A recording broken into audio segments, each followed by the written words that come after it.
You touched on a word, a very interesting word, yeah. Reinventing yourself. Yeah. Like me proper listening to, like everything you was talking about, every step, one step at a time. I feel like everything that you went through like early in your life, I feel like what kept on, like popping out in my head, what word was reinventing yourself? Because I feel like, like some people call it growth, Yeah. but I feel like when you go through like different stages within your life, I feel like it's very important to realize that, like obviously have a positive mindset, but at the same time, it's really important to reinvent yourself because like if you don't reinvent yourself in whichever way, it's like that's when you can stay stagnant as well, feeling sorry for yourself, and then before you know, you've gone on this journey that like what some people do, doing a job for many years that you don't really like, whatever. But I feel like if you switch your mindset and find a way to reinvent yourself, like the way you did, and then before you're getting gigs, you're starting to get paid for what you're doing. It's like, yeah, man. Like, what does reinventing yourself like really mean to you? Because even earlier you touched on it. You said over the years you've had to do it a couple of times, right? Like, what does reinventing yourself like? What does that mean to you, and how important has it been during your journey in terms of like different periods of your journey in terms of like reinventing yourself? Well, the importance is fundamental. It's huge. Like I don't think there is some artists who can, you know, do similar things for 20 plus years. You know, you even look at like bands like the Rolling Stones they're about 80 and they're still touring playing the same music. Like, I mean, respect due. That's amazing. Yeah. But for me, and I think I touched on this earlier, like I do get quite bored quite easily in terms of like I can do something for so long, and then I feel like um, once parameters start closing in on me in terms of what maybe the fans expect, or moving on when I did reinvent myself from starting out as an artist as Joey Riot, and then I started my record label Lethal Theory. We kind of created our own sound on that label, and then music was in a bit of a wilderness.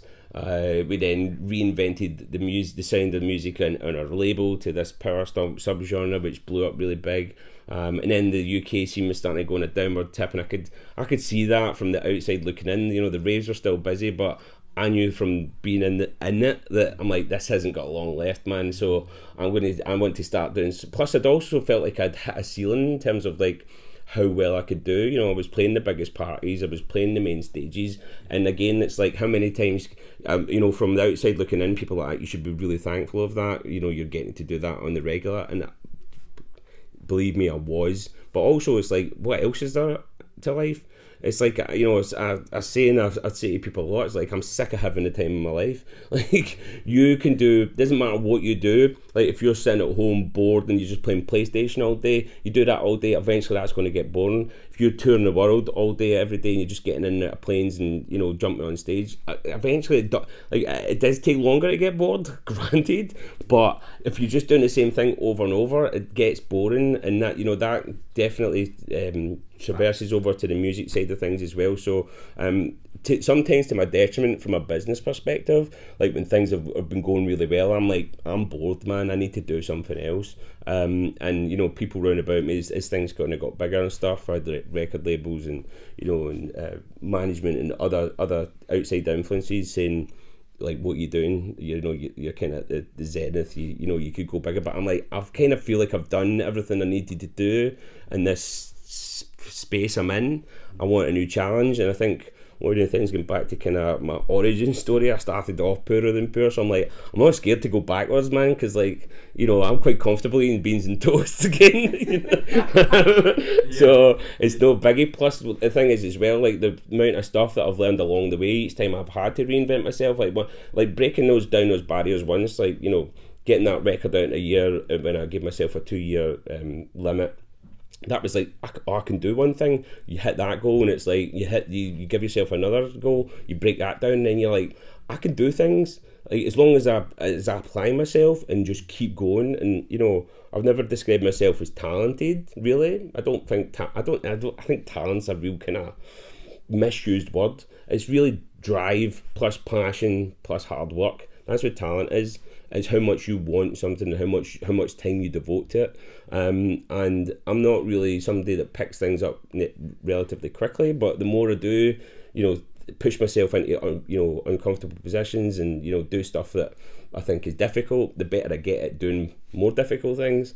And I just think that's generally how the human mind works. No matter what the discipline is, if you keep doing something, you're eventually going to get good at it. I don't care what it is. Like saying to the class today, I'm like, if I was wanted to be a bricklayer and I tried building a house, that house would fall down like instantly. You know what I'm saying? But if I stuck at it for 5 or 6 years, yeah, I'd be building houses. I've got no doubt I would. So yeah, that's the longevity part has been part of just continue to go, but also the reinventing. Has been a lot of it has been down to my personal boredom of what I've been doing, but the flip side to that is it means that I can then present myself to a completely new bunch of people and fans. I do have fans that have followed me from the start, and today I give them eternal love because I've tried so many different things. Some of them good, some of them not so good, and they've stuck by me the whole way. So respect to you if you're one of them,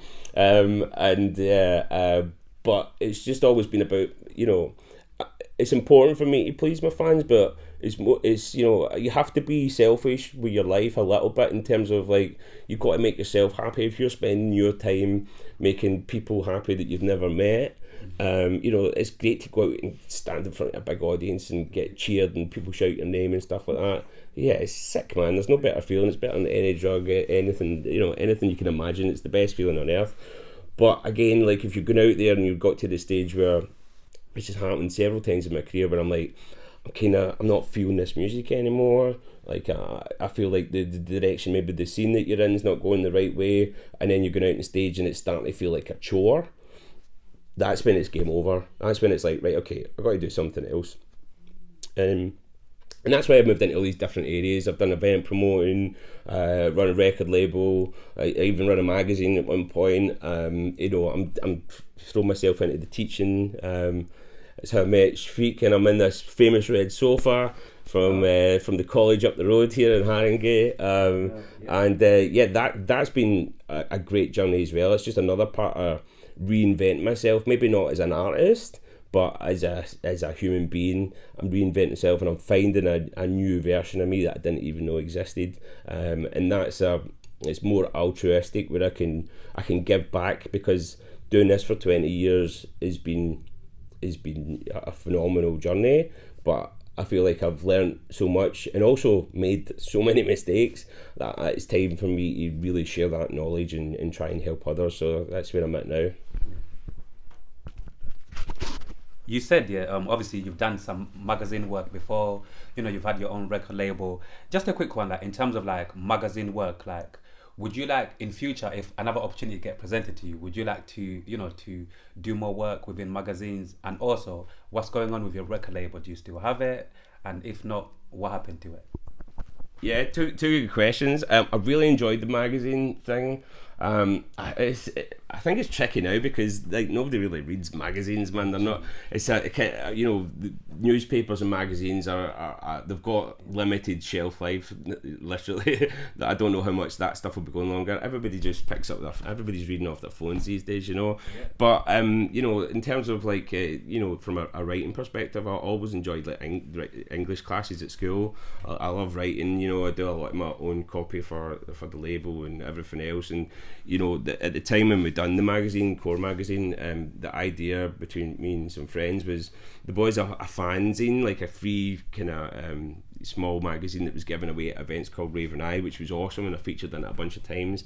But like going back to the 90s, there was a lot of magazines back then, like M8 magazine, Eternity, DJ Mag, which is still going. There's a few others that are still going as well, that Mix Mag, stuff like that, which were all kind of indicative to the dance music scene, and I just felt like when I read those things, I'm like, I could do that. And when again, this is one of the things that's not always great from a business sense for me, but when I say to people like, I could do that, and they're like, no you couldn't, I'm like, was that right?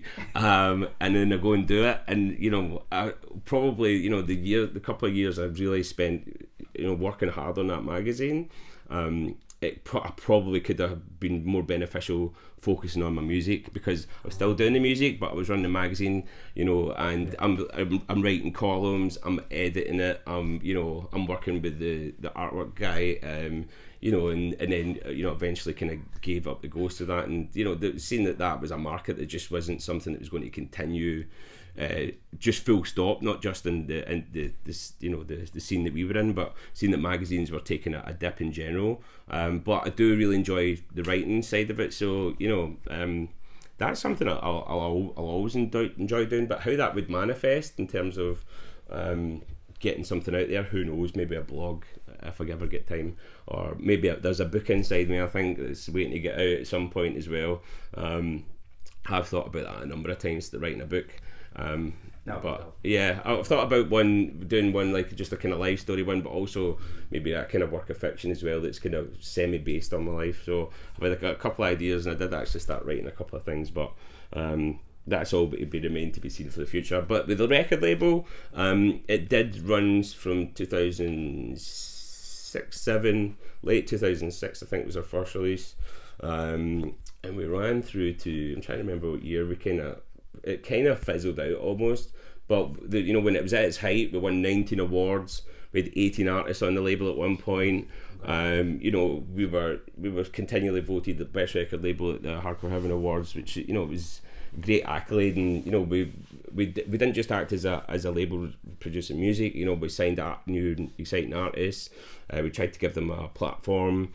I pretty much managed them as well, not just manage them, but sometimes I felt like the psychiatrist or agony, to be on the phone. It would just be like, how do you do this on Cubase or Ableton? It would be like, my girlfriend's dumped me, or so I'd be like, manager / dad, uncle, best friend, whatever. But I wouldn't change that for the world. And watching all these artists kind of develop and grow, and some of them didn't make it, and some of them have thrived. And I've actually got one who's joined me on the course now and is teaching as well. He's got so being able to big him up, Alex Prospect in the house. It's great that he's been still doing this after all these years, and I've been able to afford him some opportunities through the label and now through the teaching as well.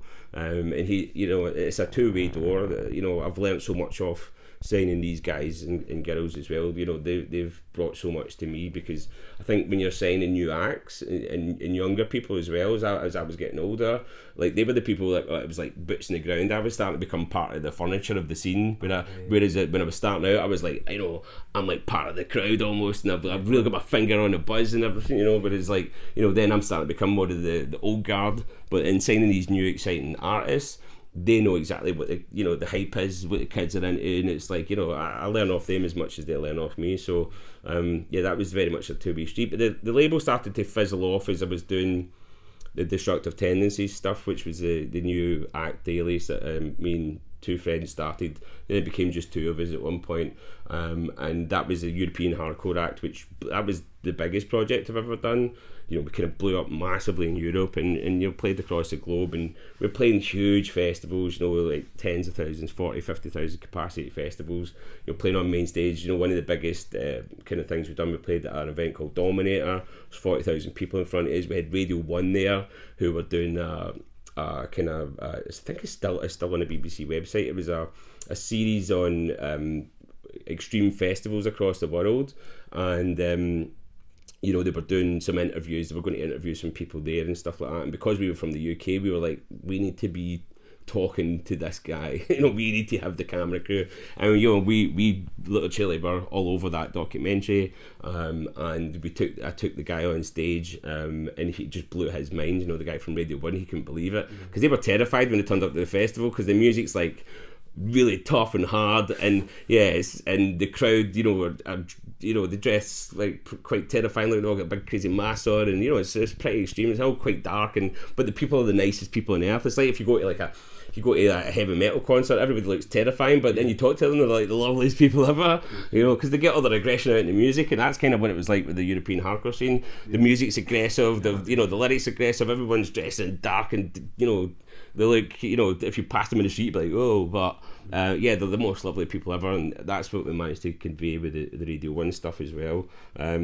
So that's when the label kind of fizzled out, because I was concentrating so much on that, and we got signed to biggest hardcore label in the time, which was our ultimate goal. We got signed to Masters of Hardcore, and also the biggest agency in there, which was Most Wanted, and we were playing, you know, every major festival, and, you know, releasing on the biggest label going. It was like, you know, and writing anthems for events and stuff like that, which was just, you know, these were things that I always knew I thought I was capable of.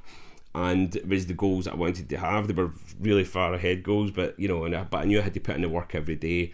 And is that you know, continued doing that. You know, people, a lot of times in my career, like, you know, when I reinvent myself, people think, oh, where's this guy came from? He's just, you know, or where's this act came from? Like Destructive Tendencies. People are like, they came out of nowhere. I'm like, I've been doing this for 20 years, man. Yeah. You know, I've been doing this since I was 15. You know, I'm like getting in my late 30s when we break that. So yeah, the label took the back seat when we were doing that, and it was you know, last year, I think, when we brought the label back. I brought the label back last year, so yeah, I think we're a year deep into doing the label again, signing new music, releasing my own music. It was off the back of doing a new album called Riot, which was, it started with a track, which then ended up an album, which then spawned an event, which was the 20-year anniversary of my career. And now the label's continuing to strive forward, releasing all types of music across the harder dance spectrum. So that's where we're at now. That's the state of play. Like, you know, I'm going to use a quick term, yeah? When a professional, I'm going to use an example, a footballer, right? Like Messi, Ronaldo, when these guys go on the pitch, because, you know, they're professionals and they've been doing what they do for so many years, sometimes they make it look easy on the pitch. So talking about people like you know, that DJs that go in front of big crowds and you literally, like, you rock out. You get what I'm trying to say? You do your thing, but at the same time, people like us, I might look at you and you're on stage and you're really, really rocking it out and you're making it look fun and easy, yeah? And some of us people might think, oh, I can do that. You get what I'm trying to say? Some of us people might think, right, he's making it look easy. I know he's playing to a very big crowd, but he's making it look so easy. I can do that. Yeah. You get me? Like, have you ever, like, the word is imposter syndrome, right? Have you ever, like, played to such a big crowd and you thought, oh, I don't belong here, or I'm not sure if I can do this? You know what I'm trying to say? Because like you just said, you have played, you have gigged, you have played, to some very big, massive crowds. You know what I mean? Yeah. It's a great question. And yeah, it's only until relatively recently that I've started to lose imposter syndrome. Wow. Yeah. I feel like I've kind of, I belong now.